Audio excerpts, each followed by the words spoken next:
Hi, welcome. Come with me so we explore why so many Nigerians are just, so overqualified for their jobs. And don't worry, I promise to keep it light and fun. Nigerians take education very seriously. In fact, if there were an Olympic sport for academic achievement, Nigerians would be the Michael Phelps of the field. It's like there's an unwritten rule that you must have at least 2 degrees, 3 diplomas, and a certificate in something obscure before you even think about applying for a job. If you're in any public place or at a party, you may hear someone mention they've got a PhD in astrophysics. Everyone may clap, and then someone else may casually drop that they're working on their 5th degree in ancient languages. That's not unusual. It's just a typical Nigerian social gathering. In Nigeria, degrees are like currency. If you don't have a minimum of 2 degrees, a couple of professional certifications, and maybe a Nobel Prize. Okay, I'm exaggerating, but you get the point. You might feel underdressed in the job market. It's all about the hustle and the grind. Ever heard of the phrase overqualified and underpaid? In Nigeria, it's just a part of life. If you've got a master's degree in quantum physics but are working as a customer service rep, don't worry. It's just a phase.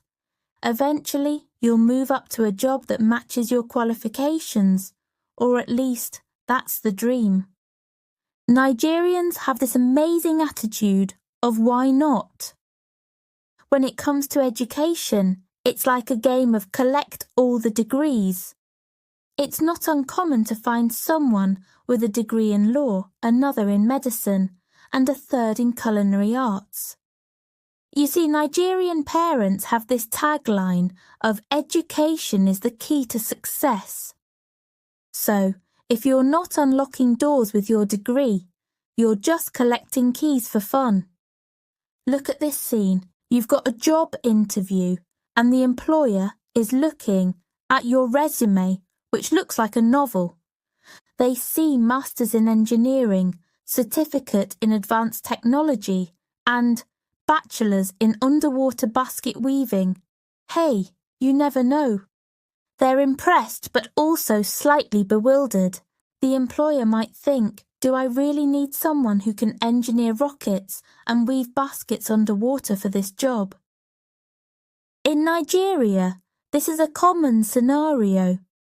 The more qualifications you have, the more likely you are to be overqualified for the position you're applying for.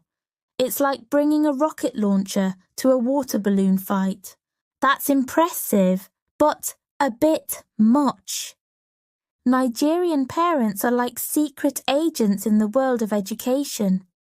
They have an elaborate strategy to ensure their children become superstars of academia.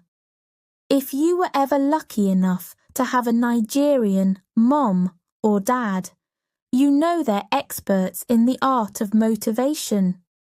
Why are you not studying? Did you not see that your cousin Chuka just graduated with honours in 15 different fields? Yes, Nigerian parents are the unsung heroes behind the overqualification phenomenon.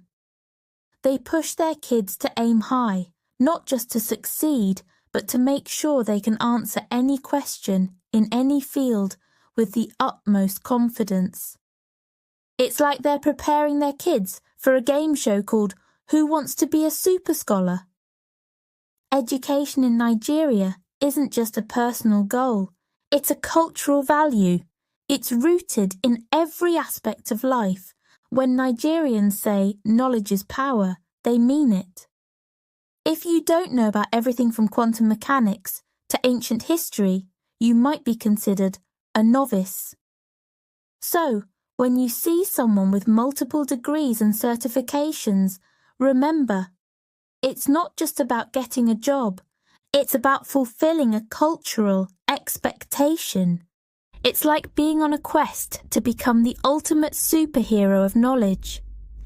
There's a syndrome in Nigeria called PhD syndrome.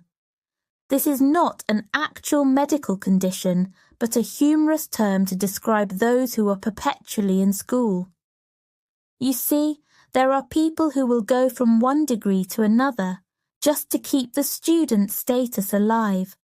It's not unusual to find someone who's just completed a PhD and is already talking about their next degree in artificial intelligence or ancient Egyptian literature.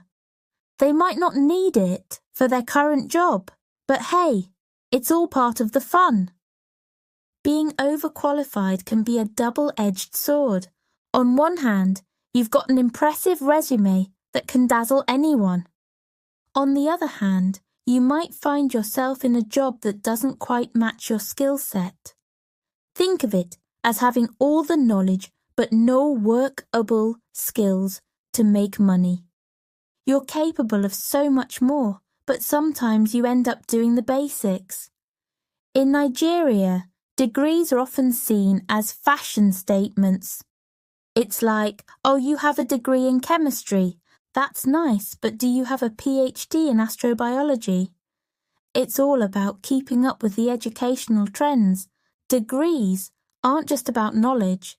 They're part of your personal brand. Just like you'd choose a stylish outfit, you pick your degrees to reflect your intellectual fashion sense. The more degrees you have, the more fashionable you become in the academic world. Looking ahead, it's clear that the trend of overqualification is likely to continue. With the rise of online courses and global access to education, Nigerians will keep pushing the boundaries of what's possible.